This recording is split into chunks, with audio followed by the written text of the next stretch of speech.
Hey, Mike here with Canadian Musician, and right now we're at the Detour Music Hall, St. Catharines, Ontario, and with the lovely folks next to me, Drew and Danielle from Vancouver's Dear Rouge. Guys, I know you just got here. I appreciate this. Thanks a lot for joining me. Yeah, we're happy to be here. It's our first show in St. Catharines ever.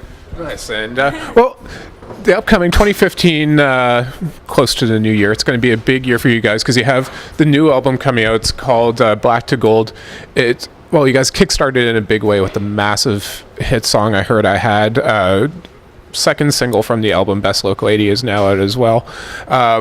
To give, I guess, the viewers, listeners, a bit of backstory on you guys. You guys won the prestigious Peak Performance Project in 2012 out in BC, which is a huge deal. A lot of bands have come out of that as well. 2012 is also when you released your debut EP and follow-up EP in the same year.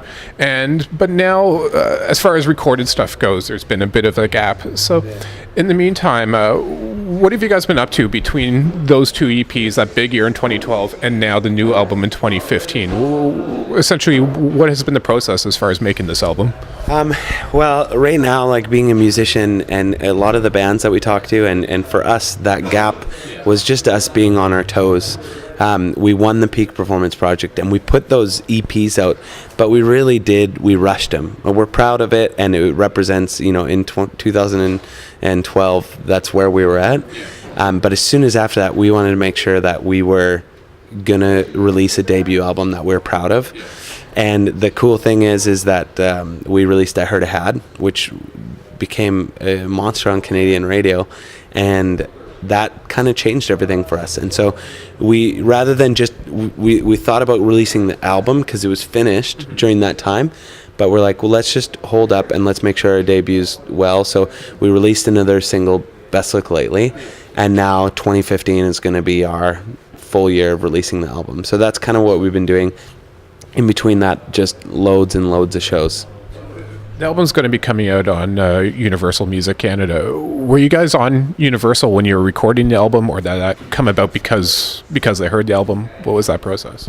It came about because of I Heard I Had, and we just got their attention, and they were curious about us, and they had come out to a few shows before that song even really came out, so I think that was like the push for them to be like, we really would like to partner with you guys, and we decided that it would be a good partnership. There's a good team over there, and we needed that extra, push behind our music to get it out there, and so.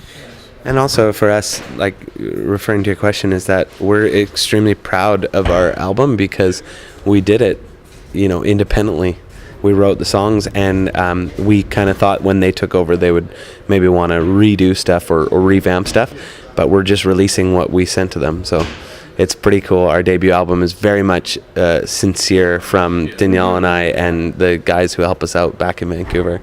Yeah. Speaking of that, where were we recording and who were you working with on the album?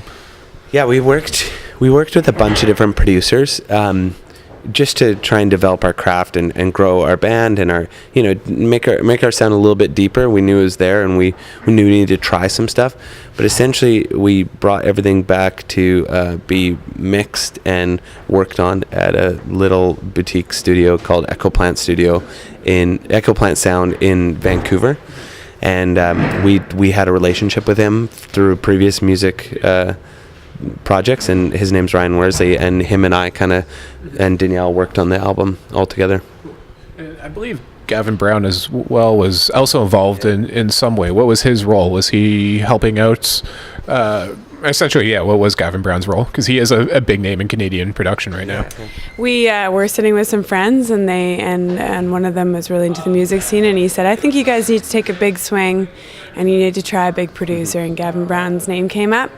And we are big fans of the Billy Talents and the Metrics and all the people that he's worked with, so we thought we would try it out. We sent him a bunch of songs, and he picked a few that he thought were good, and we just went and recorded them with him in the studio here in Toronto. So so it was our songs were complete, and he did like a producer kind of role with them, and it was good. And Howard Redicop, we really loved working with him. He worked with Mother and Tegan and Sarah, and he really like worked through the songs with us and developed them and challenged us. And he likes to keep it like organic too, which our sound is a synthier sound and maybe more polished. So we felt like we were being challenged to maybe think outside the box that way too. Like you can still have a polished, unique sound with organic things going on and no auto-tune and stuff like that. So it was cool. For those who don't know it already, essentially, I'm wondering how you guys are a married couple. You were both involved in other bands before you formed Dear Rouge. But essentially, what's the story behind the band? Were you guys together before you started making music? Did the music come first, and essentially how did this band come to be? It was kind of parallel, like our romantic story and our musical relationship. Both relationships kind of came at the same time. And the one thing we're extremely proud of is that when we started doing Dear Rouge, had no name, it had no kind of further vision. It was, let's go into the studio, let's take our personalities, put them in the studio, and let's write and record. And we did something, and because of the result, that's when we're like, we need to do something. So we felt really good because it wasn't premeditated. Yeah, it was cool. Like I mentioned, you both were involved in other bands before coming together to form Dear Rouge. Obviously, Dear Rouge is taking off and is taking on a life of its own above and beyond what you guys were doing previously. But what did your experiences, both artistically but also from the business side, your experiences in other bands, is that informing what you're doing in Dear Rouge and how you're navigating it this time around? Hugely for me. Like I was really sort of in a naive place when I first got into the music industry, and now I definitely know that you got to be really on top of everything, and you can't just like let somebody take it and go. You have to really be in charge of your career, despite the team that you have around you. Like those people are very necessary, but it is a lot to do with your motivation and your ability to kind of purge through some of the crap and get to the real stuff, So I feel like I've learned a lot in the last little bit about that. Totally. And just an accurate perception of how much work it takes as a musician. We like to think that it is just all about the music, which is it is the most important part. It's the foundation of everything we're doing.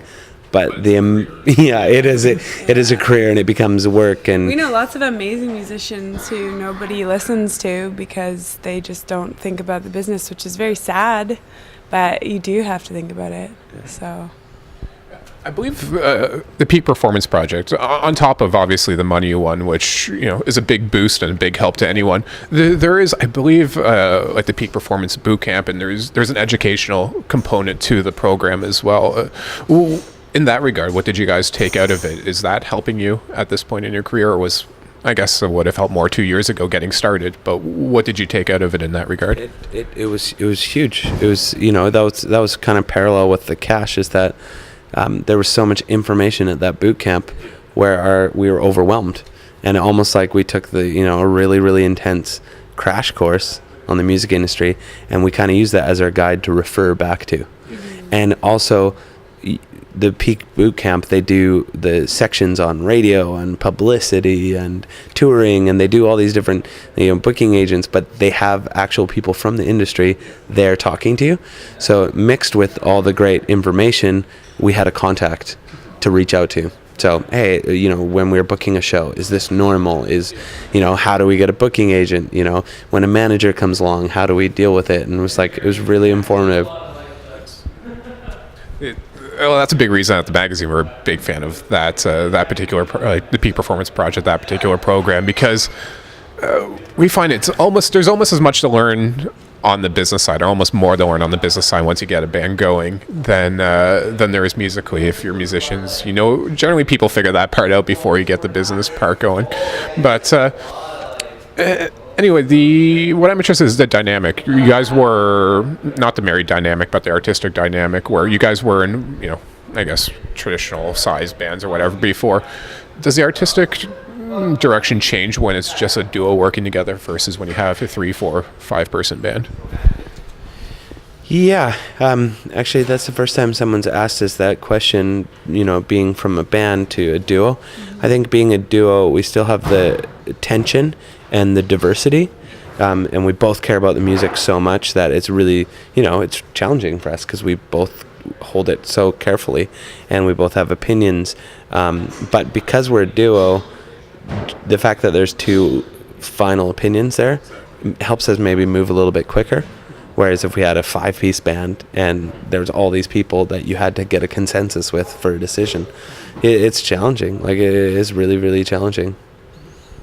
I think the biggest thing about like music and working together artistically is just being willing to say if you're wrong and your idea is not as good or something. You know what I mean? Like, just to be a little bit less egotistical about your ideas. And it's hard though, man. It's a tough thing because you might hear a song completely different way and it doesn't turn out that way, and it might make you feel like, I don't know, frustrated that your ideas weren't put into action, but then the song sounds great. So I don't know, it's sometimes like you just have to be willing to give and take. But I really get why a lot of bands can't do it with 5 people's opinions, and one guy's the loudest and the best salesman, so he always wins. Like, it's tough.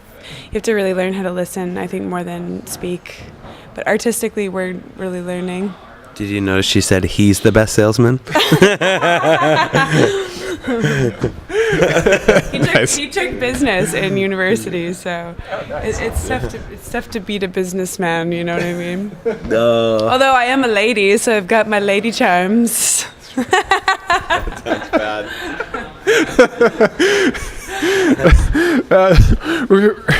Are you guys coming from... Sorry, that was funny. But yeah, are you guys coming into this from, I guess, varying musical backgrounds as far as taste and the type of music you were making before, or were you guys seeing pretty eye to eye as far as what you like and what you want to do? We're different, and it's really funny. We were talking about this the other day. How we write together is I have my go-tos. Yeah. But I desire and I like stuff that's not my go-tos, and she has her go-tos and she desires the opposite, and we kind of like miss each other a lot, which is we see eye to eye in Dear Rouge as a broad picture, but when you get down to those little decisions, both have opinions. But that's what makes us Dear Rouge, is that Danielle has ideas, I have ideas, and we have to find a way to put one of them in. But I wouldn't say that stylistically we're so far off that we don't agree on like something's really great. If we liked a lot of the same stuff too. I would say I'd answer that differently, but that's probably what you're saying, is that never mind. We think that we like the same things, but we don't, and it's kind of it always changes. I don't know. Yeah. I feel like we like a lot of the same things. Yeah, like I said, from a broad perspective, we're very much in line with what Dear Rouge is, but you can take that a million ways when you get down little. Yeah.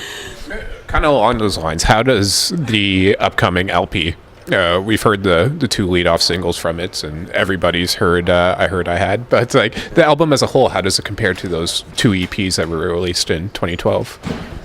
It's kind of been a tug of war, that one. I feel though, I often give the response that you definitely can tell that it's us. You can hear that the music has been derived, and that was part of the process, those EPs.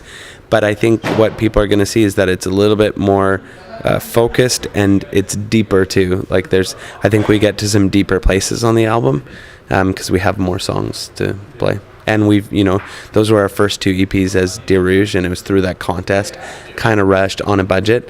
Then we got the money, and we're like, okay, let's do what we want to do. And so Universal has bought in, and I hope that everybody else buys in Canada when they hear it. And lastly here, you alluded to it a little bit earlier, and I've seen you guys say in previous interviews that essentially when you got together and first started writing together, the idea was really just no pressure, just write some songs for fun, see what happens sort of thing. But now that, I Heard I Had has taken off, you guys got on board with Universal, there's much more attention on you guys, and it is a career now. Does that create any, I guess, pressure, or has it changed the way that you're approaching the band? We're trying really hard to not have it be that way. At least I am. I am so easy to read. I'm like, I'm so easy to read. Anyways, I really don't think that I would want to do this if I was trying really hard to not make something that was natural. Like I couldn't sell it. I think you have to really be who you are with music, and hopefully people like it. That's kind of my thing right now. And I think it's hard for musicians if you're not writing. That's when the pressure comes on. Whereas right now we've, just in the last month we've collabed with like 3 different people, and we've finished 4 songs in the last month. And they're not on our new EP, but we're stockpiling, and we're just trying to always make sure that we're writing so that there is no pressure. Because as soon as you have that pressure, it's like, if you're in a rush and you're trying to open your car door and you're like, it takes you longer than normal, and you don't want that, especially with music. And so Danielle and I both, after we got the album, Universal said we're going to release it, in the spring of 2015. We were like, okay, let's write now. And for our next album, to make sure that we're growing, right? I think that's been a big thing where people, they buy into our band because they see that we're growing and we're changing and we're evolving for the better. Previous or other artists I've spoken with that do have that huge lag time between when they're done an album and when it actually comes out, and they have written a whole bunch of new material in the meantime. Sometimes they kind of feel it's like the album's just coming out, but they're already sort of tired of it. They feel like they've already moved beyond that batch of songs. Is this album that's coming out spring of 2015, is it still feeling fresh to you? Are you guys still looking forward to getting that material out there? Totally. Yeah. We saved a lot of the songs for our live set. Yeah. We're just playing like 2 of the songs that we're playing at tonight. We haven't actually played yet, so we felt excited. And then the older songs that we've played a long time ago, we're putting in different spots, and you just got to change it up, and it does become fresh. And we love playing I Heard I Had because it's a song, like the first song that we've ever written together that people sing along to and get really into, and it's so fun, like hearing people sing it, and so it's fresh, it's exciting still. Totally. And I think we've been aware of it because each tour we add in a few fresh elements but keep the old, and probably when the album comes out you'll hear us start working in the new songs that are going to be on album too. And we can't, as musicians, we don't get bored of the songs as long as we give them a break and let them breathe and bring them back, refresh them, like Danielle says. And quickly here, you mentioned you've collaborated with, I think you said 3 people recently. Do you mind if I ask? Are you allowed to say? Yeah, totally. We've been working on a track with Mike Wise from Midway State, and he worked with USS, and we're collab with Lowell soon. We're trying to write with her, and we wrote with a guy named Andy Stachinsky from LA. Were you guys writing with others on this album, or is that a new thing for you? We wrote with the guys in our band and the people around us in Vancouver. Yeah, we've definitely reached out to. We're not really closed with our writing, and so we definitely try to incorporate different artists and people that we know. Jordan Clausen I've written with. Yeah. Dave Vertesi Dominic from Frico, David Vertesi. Yeah, I just put it out there. It's so cool what you can come up with, completely different styles, and you kind of mesh together. It's really neat. And anytime we can write together, and we can do that, and that's very much where the album came from, and the guys in Vancouver that we work with. But now we're with this collab, people are more willing to write with us because they know about us now. We're out in Toronto more frequently, so I think we're just trying to get a few songs in our belt with the collab bit. Hopefully it brings us to a new place, Nice. And so the debut LP from Dia Rouge, it's going to be out, you said spring 2015. Is there an exact date yet? We have a date in our heads, but we're not allowed to share it just yet. But we have a new single coming out July 12th. All right. Yeah, beginning of 2015, Dia Rouge will be stomping. Stomping. Ooh. Is that a hint? No. Okay. All right. So it's going to be called Black to Gold out on Universal. Drew and Danielle, thanks a lot for this. I hope you guys have a great show tonight, and I really appreciate it. Cheers. Thanks. Cheers.